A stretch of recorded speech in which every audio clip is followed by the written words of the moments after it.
Welcome to the Weekly Roar, coming live from the Lion's Den, helping new managers become great leaders and awesome bosses. And now, here's your host, Greg Storch. Hello, everyone. Welcome to the Lion's Den. This is the Weekly Roar. It's great to have you back in the Lion's Den again. You know, if I've said it once, I've said it a million times. We don't get anywhere in life without the help and support of others. One is just too small a number to achieve anything of significance. Today, I want to expand on that thought and talk about this in the concept of leadership. We'll get started in just a minute. But first, I'm Greg Storch. I'm the owner of Lion Enterprise, host of the Weekly Roar, and founder of a worldwide bartered coaching program called The Helping Hand.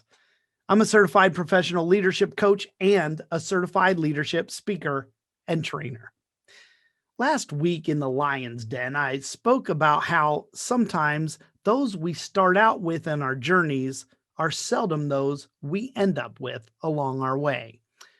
Now, if you weren't able to join us last Wednesday for the Weekly Roar, or maybe you just want to watch that session over again, or maybe you want to share it out with someone who you might think can find value in it, well, you can access the free video resources on my website at lion-enterprise.com. When you get to the homepage, just click on the Lion's Pride Library menu and you'll be looking for video number 147 for last week.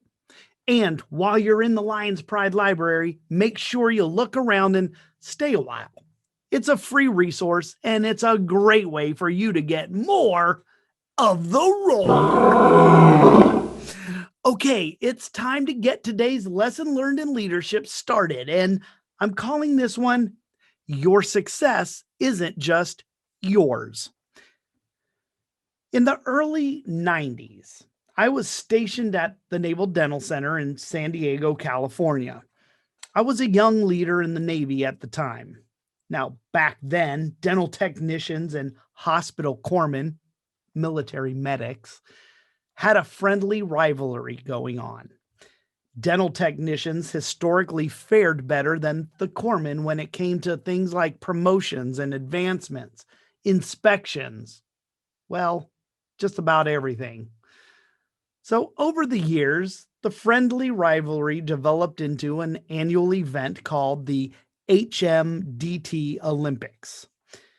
Every year, the local military, medical, and dental clinics would gather teams of individuals to participate in these Olympics. It was a lot of hard work getting ready for these events.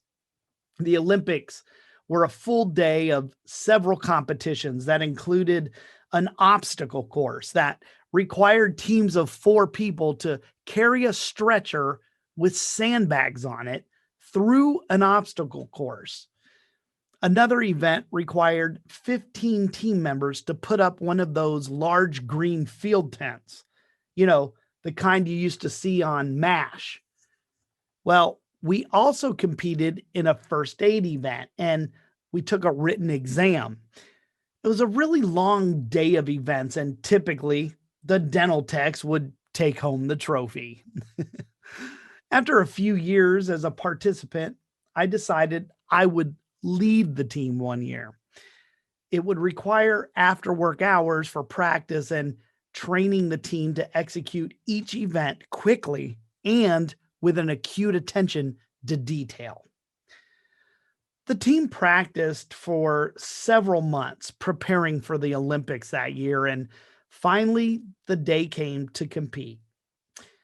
You know, I remember that it was a hot summer day and the Olympics were being hosted at Camp Pendleton in Oceanside, California.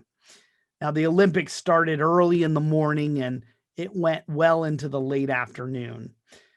Event after event, we did the best we could do.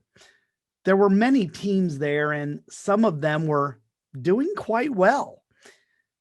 Well, at the end of the day, when it was time for the award ceremony, all of the participants gathered around to see who would win. I thought for sure we were at least in the top three teams that day. And I listened as they began calling the names of the third place winners. It wasn't us. And then there we were, the final two teams, one team of dental techs and the other team of corpsmen. Whoever they called next for the second place meant the other team was that year's winner. I closed my eyes and they called out Naval Medical Center, San Diego. We won. At first, I thought they said Naval Dental Center, San Diego, and I was a little defeated. The team raced to the podium to grab the coveted trophy. Man, it's a great memory that I'll have forever. Now, I've been fortunate throughout my Navy career that I led several teams to success. It taught me a very valuable lesson, and that's what I wanted to share and speak about today. The lesson I learned was that it takes a lot of people to create success. And when it comes to leadership, I can honestly tell you that not many leaders are successful unless a lot of people want them to be. That's why I say that when it comes to leadership, your success is not your success. The greatest leaders that history has produced, like Julius Caesar, Charlemagne, Abraham Lincoln, and Winston Churchill, those guys didn't achieve their success alone, although we tend to think in those terms. But it just isn't true. The truth of the matter is that even the greats got help from others. Without a lot of people working together, there wouldn't be any successful leaders. This is one of the reasons why I recognize that we don't get anywhere in life without the help of others. Now, we didn't win that Olympics that year because I was their leader. You know, that canvas tent takes 15 people at the same time in order to raise it up. I obviously couldn't have done it without the help of a team. Good leaders recognize that every success comes from the assistance of many people, and they show their gratitude in acknowledgement. Leaders who believe they've gotten where they are today by the fruits of their own labor are sure to have a short run at success. But here's the catch. It isn't as simple as understanding that we don't achieve anything significant without the help of others, but we have to take it one step further by making sure we take time to appreciate and acknowledge their contributions to our success. If you're a leader who wants to get ahead, you better know what you have behind you. The people that help us achieve success typically come in two forms. They either mentor us or they support us, right? Makes sense. They either have a leading role or they're playing part of a supporting cast. But despite what role they play along the way, there won't be a movie without all of them contributing. My life has been full of mentors. I can easily go back over my major life accomplishments and identify the mentors who helped me get to where I wanted to go.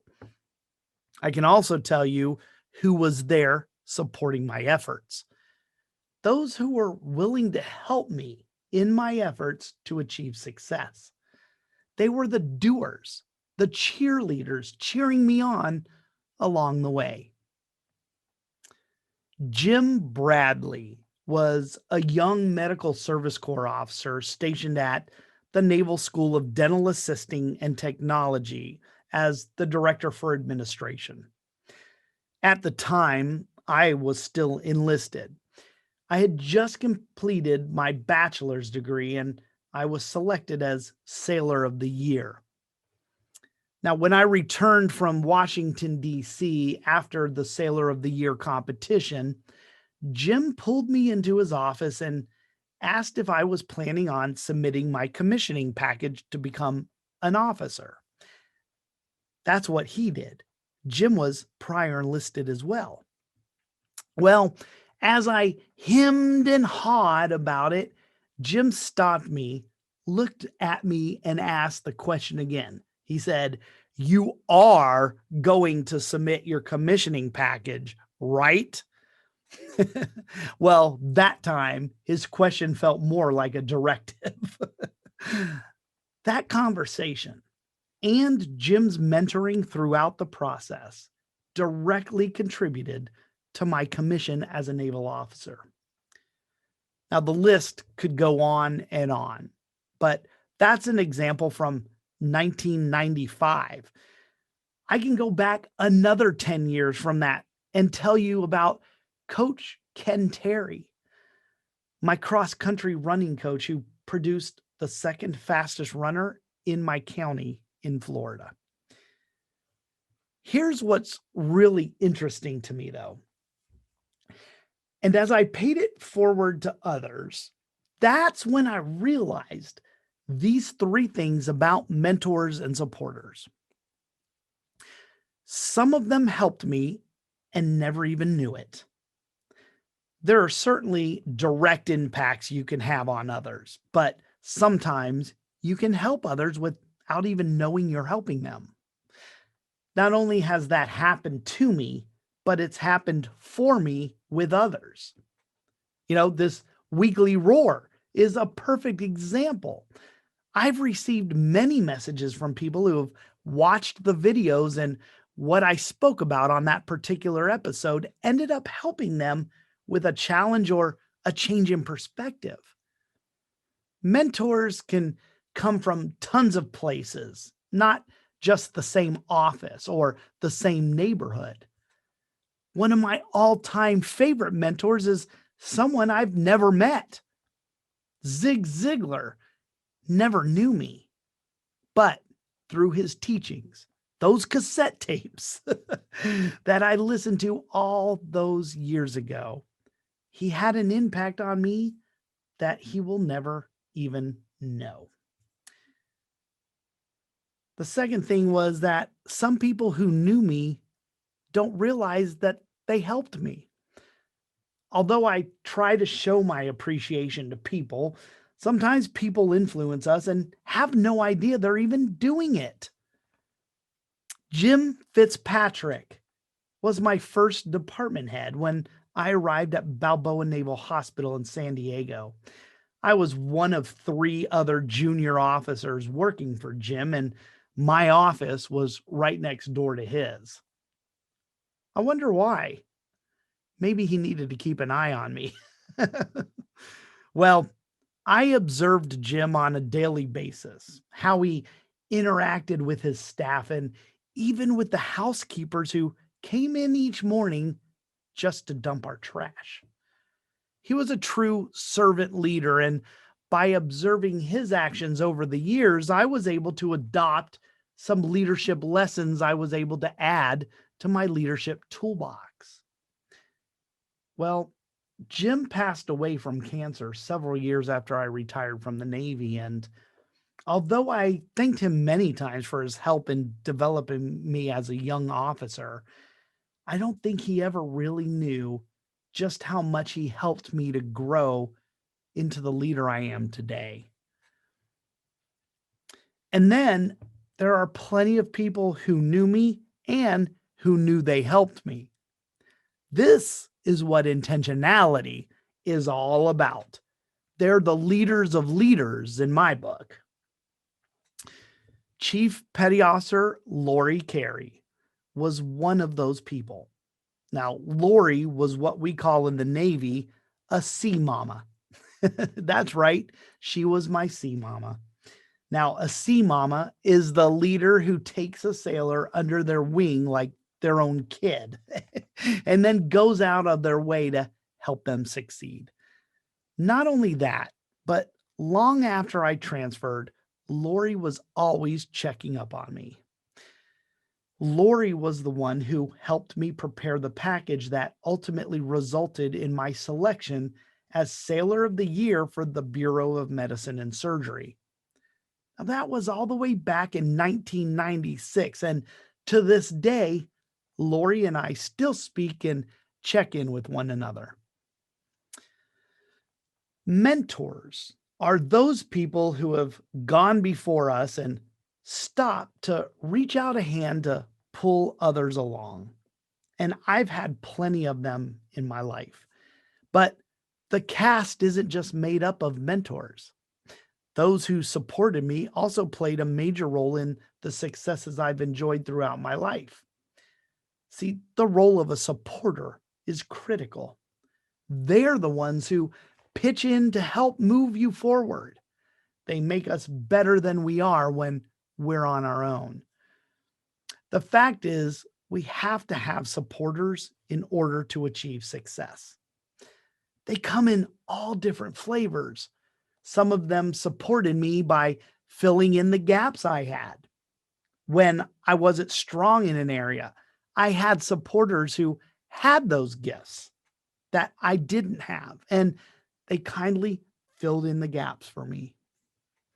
Now, I had others who saved me time by taking on something that needed to be done, but I just didn't have the time for, which is another type of support person, the team player.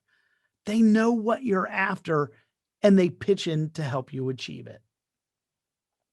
It's probably different for all of us. Our supporters play different roles for each of us. And I just urge you to think into what your supporters are doing for you that help you to be successful.